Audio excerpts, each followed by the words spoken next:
Hi guys, welcome to AVSR tech. ఈరోజు మెరైన్లో వచ్చిన complaint ఏంటంటే అక్కడ ఒక మోటార్ స్టార్లో తిరుగుతుంది కానీ డెల్టాలో తిరగట్లేదు అన్నారు. సో చేయడం కోసం అని చెప్పి షాప్ షోర్ వెళ్తాను. ఇది చూడండి, మేము వెళ్ళే బోట్ ఇది. మీకు ఎక్కడి నుంచి ఎందుకు చూపిస్తున్నా అంటే ఒకసారి మేము వెళ్ళే ప్రయాణం చేసే బోట్స్ని ఎలాగ ఆ షిప్ రీచ్ అవుతున్నాం చూస్తున్నాం. ఇతను నా అసిస్టెంట్, లోకల్ పిఎన్జీ గై అనమాట. చూసారు ఎలా ఉన్నారో అదనమాట. ఓకే, మేము ఇప్పుడు ఈ బోట్లో బయలుదేరి ఇక్కడ నుంచి నియర్లీ ఒక 5-10 కిలోమీటర్స్ ఉంటుంది సముద్రం మీద. ఈ సముద్రం మీద అక్కడికి వెళ్ళి ట్రావెల్ చేస్తూ వెళ్తున్నాం. చూడండి లొకేషన్ ఎలా ఉందో. ఇది మా షిప్ యార్డ్ అండి. మొత్తం కొండల మధ్యలో ఉందన్నమాట. అంటే సిటీకి దూరంగా ఎటు చూసినా కొండలే ఉంటాయి. చాలా బ్యూటిఫుల్ లొకేషన్ అండి. ఎప్పుడు కూడా సాయంత్రం అయ్యేసరికి అలా చూస్తుంటే చాలా ఇదిగా ఉంటుంది. కొండల మధ్యని షిప్ యార్డు. మనకి ఇక్కడ పొల్యూషన్ అది పెద్దగా ఉండదు. ఓన్లీ మనకు మెరైన్ తెప్పించాక చేపల బోట్లు వాళ్ళు ఉన్నారు. చూసారా ఎంత నీట్గా ఉందో లొకేషన్. అటుని ఈ లొకేషన్ ఎంజాయ్ చేయాలంటే మనం చాలా బాగుంటుంది. ఎందుకంటే సాయంత్రం మంచి చల్ల గాలి, అందులో సముద్రంలో ట్రావెల్ చేస్తుంటే ఆ అనుభూతి వేరబ్బా.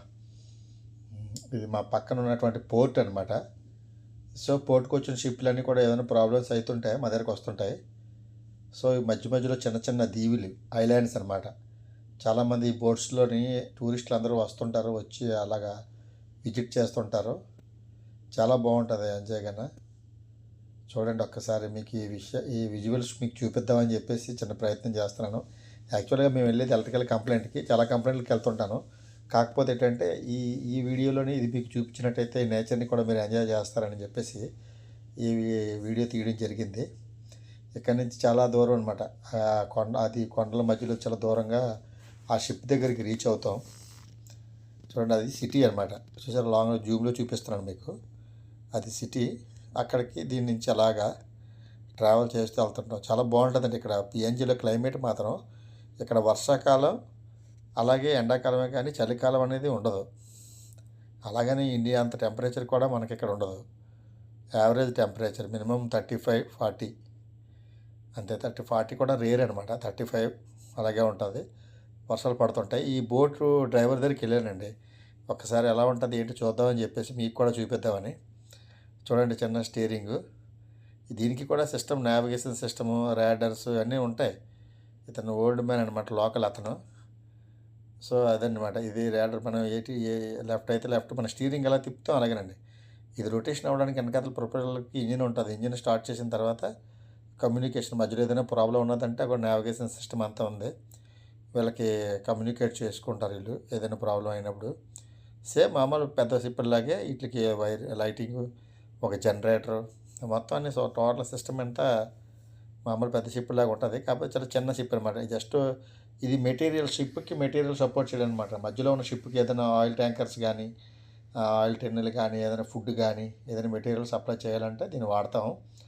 అది చూడండి కొండల మధ్యని మీరు పూమా గురించి వినే ఉంటారు. పూమా మన చెప్పులు వాడుతుంటాం. సో ఇక్కడ మనకి ఇండియాలో హెచ్పిసిఎల్, ఇండియన్ ఆయిల్ ఎలాగో ఇక్కడ పూమా ఆయిల్ అని పూమా పెట్రోల్ బంక్స్ ఉంటాయన్నమాట. ఇక్కడ పూమా ఎనర్జీస్ అని చెప్పేసి ఇక్కడ కొండల మధ్యలో కట్టాడు చూడండి. ఆ కంపెనీలో పర్చేసిన వాళ్ళందరూ కూడా ఈ నేచర్ని చాలా బాగా ఎంజాయ్ చేస్తారు. ఎందుకంటే వాళ్ళకి వేరే రూట్లో అటు వస్తుంటారు, కొంతమంది బోట్లో వెళ్తుంటారు. ఇది కూడా అండి పూమా ఎనర్జీస్ అని, పూమా ఎనర్జీ రిఫైనరీ ఇండస్ట్రీ. చూసారా కొండల మధ్యన ఎలా ఉందో. ఇది కొద్దిగా డిఫరెంట్. దానికి వచ్చేటటువంటి మాల్ తీసుకురావడానికి రిఫైనరీ షిప్లు అనమాట. అక్కడి నుంచి పైప్ లైన్ ద్వారాగా వీళ్ళు మడ్ తీసుకుంటారు, క్రూడ్ తీసుకొని వెళ్తుంటారు. అది కూడా అండి మా షిప్ వచ్చేసింది. ఆ పెద్ద షిప్పుల పక్కన చిన్నది రెడ్ కలర్లో ఉంది చూసారా, అదే మేము వెళ్ళబోయే షిప్పు. దాని పేరు ఎలంబరి. యాక్చువల్గా ఏంటంటే ఈ షిప్లో నుంచి కొన్ని కంటైనర్లని ఆ పెద్ద షిప్లో లోడ్ చేసుకుంటారు అనమాట. అది సీలో ఉంటుండగానే క్రేన్ ద్వారాగా ఇందులో ఉన్న మెటీరియల్ అందులో ఉన్న మెటీరియల్ ఇందులోకి షిఫ్ట్ చేసుకొని తర్వాత ఏ షిప్ ఎక్కడికి వెళ్ళాలో వెళ్ళిపోతుంటాయి. పెద్ద షిప్లని ఇంటర్నేషనల్ ట్రావెల్ చేస్తుంటాయి. ఇప్పుడు మేము చేసే షిప్, ఈ ఆరెంజ్ షిప్ ఏదైతే ఉందో ఇది ఓన్లీ లోకల్ మాత్రమే ట్రావెల్ చేస్తుంది. లోకల్ అంటే నియర్లీ దగ్గర మన ఇండియాలోని స్టేట్స్ అనమాట. ఆంధ్రప్రదేశ్ నుంచి తెలంగాణ నుంచి గుజరాత్, ఒరిస్సా అలాగే లోకల్ స్టేట్స్ మాత్రమే తిరుగుతుంది అనమాట. షిప్ నేమ్ వచ్చేసి ఎలంబరి.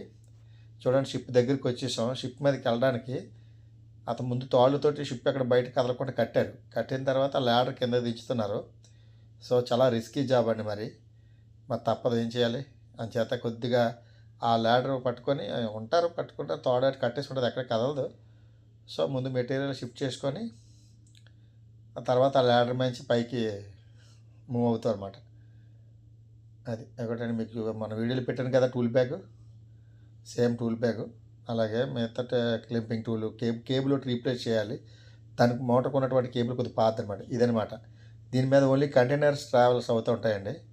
అది ఒకటి చీఫ్ ఇంజనీర్ చెప్తున్నాడు, వెల్కమ్ రాము.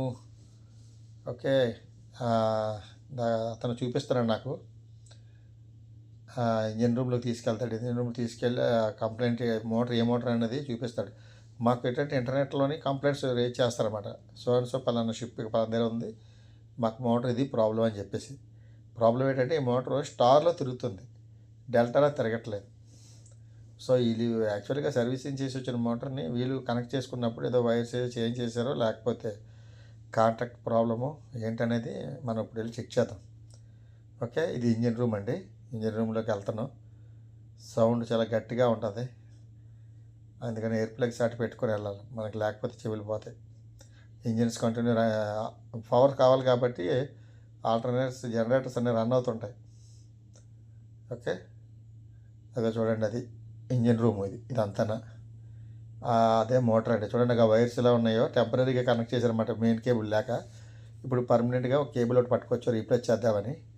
ఇది జిఎస్ ఫైర్ పంప్ అంటారు దీన్ని. దానికి ముందు దాన్ని టచ్ చేసి ముందు దాని సప్లైని ఐసోలేట్ చేయాలి కదండి. జస్ట్ నేను వచ్చేసరికి కాబట్టి isolate the incoming power supply isolate చేస్తున్నాడు అతను చీఫ్ ఇంజనీర్ అనమాట. ఆయన లోకల్ పిఎన్జీకి అయ్యే.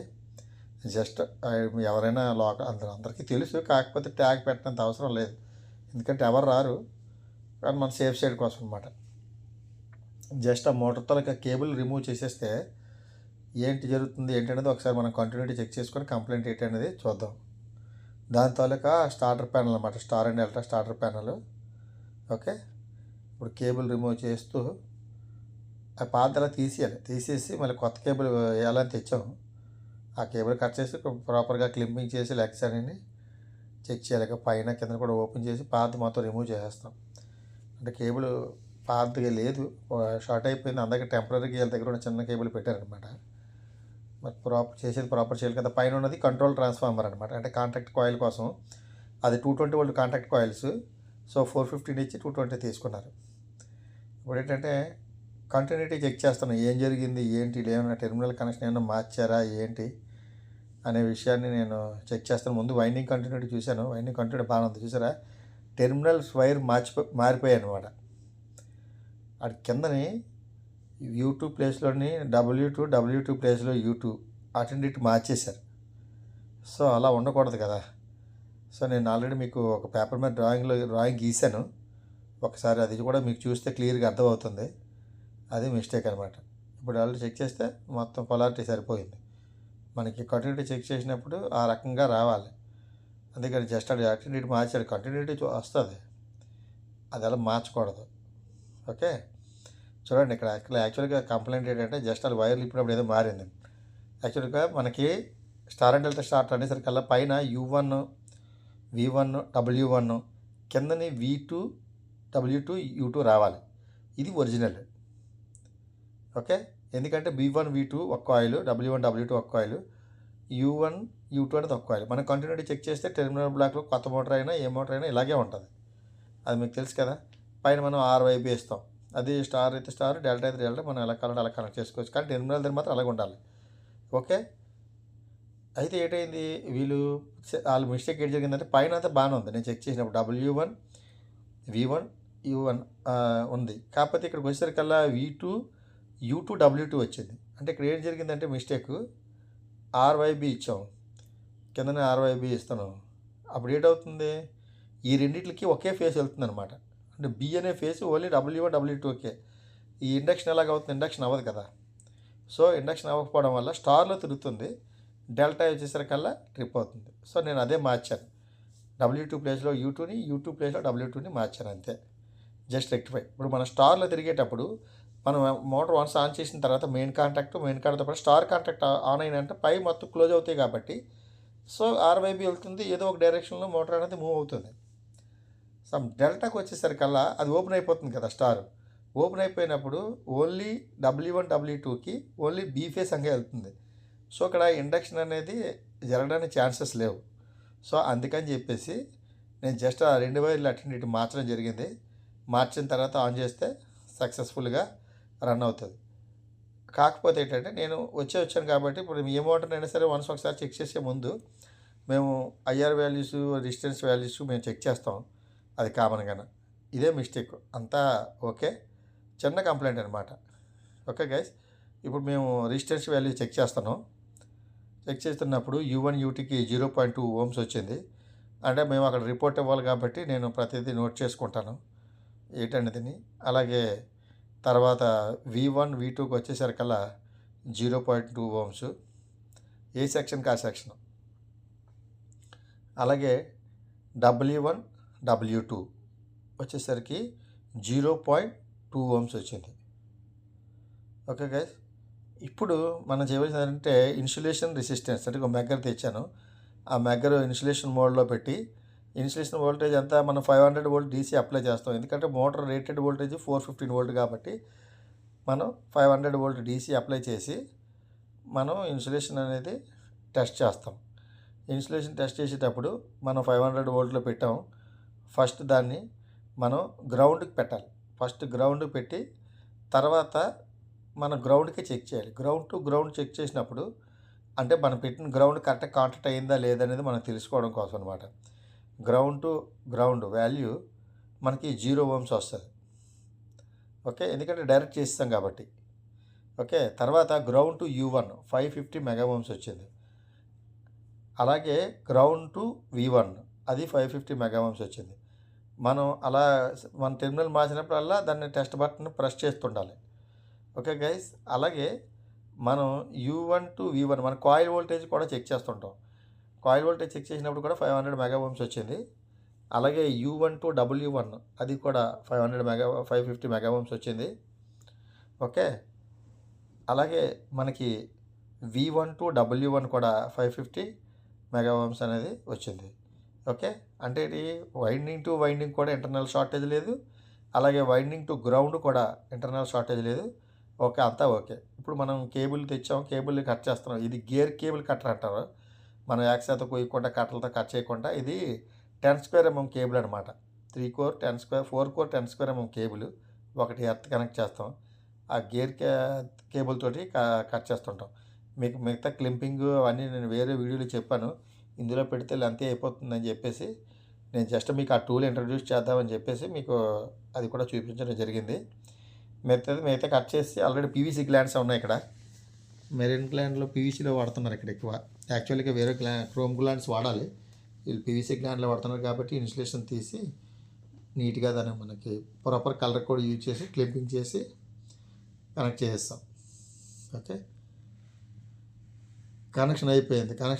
ఒక కేబుల్ నీట్గా టైల్ వేసి ప్యానల్లోని ఇక్కడ కూడా కనెక్షన్ అనేది కంప్లీట్ అయిపోయింది. ఆన్ చేసాం, సక్సెస్ అయిపోయింది. స్టార్లో 59 amps తీసుకుంది. తర్వాత డెల్టాకి వచ్చేసరికి 29 amps తీసుకొని రన్ అవుతుంది. 50 amps చూపిస్తుంది స్టార్లోని. ఓకే, స్టార్లోని ఒక 5 seconds మాత్రమే స్టార్లో ఉంటుంది.